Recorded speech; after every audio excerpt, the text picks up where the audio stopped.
Hello, Veronica here. I'll be expanding on last week's topic regarding warehouse expansion, environmental impact, and community well being in the Inland Empire.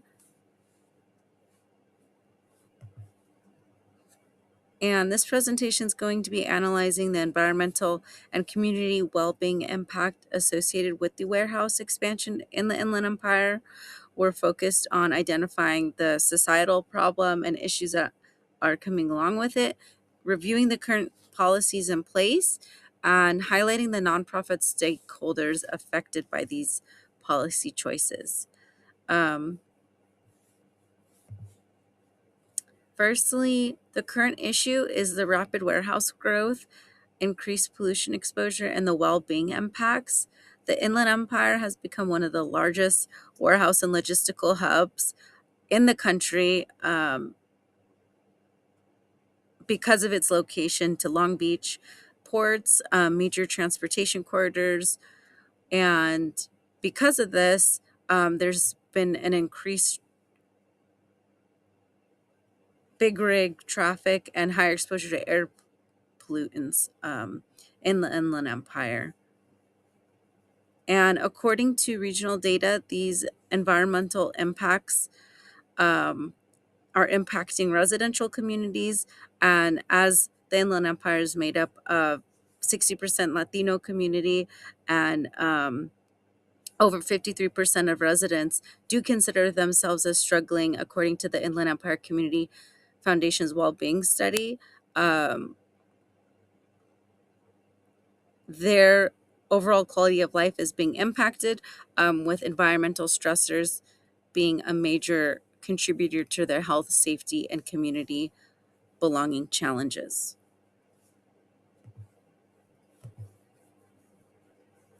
The current policy in place at the federal level is the Clean Air Act. Um, and this establishes air quality standards that regulate emissions from vehicles and industrial sources. California has expanded on this framework through climate legislation, including SB 535 and Assembly Bill 1550, which implement the cap and trade funds toward disadvantaged communities experiencing higher pollution burdens. As you can see, these areas mapped out in red. These communities receive uh, funds from the trade fund to be injected for quality of life and to reduce harm um, and reduce environmental impacts.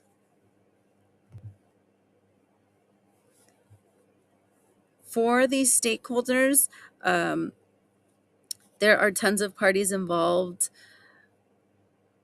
in creating these assembly bills and Senate bills. Majority of them are environmental justice organizations working to advocate for cleaner land use. There are public health nonprofits monitoring these respiratory illnesses and heat-related risks tied to these issues, and capturing the data on community well-being and assessing how these environmental impacts are impacting quality of life.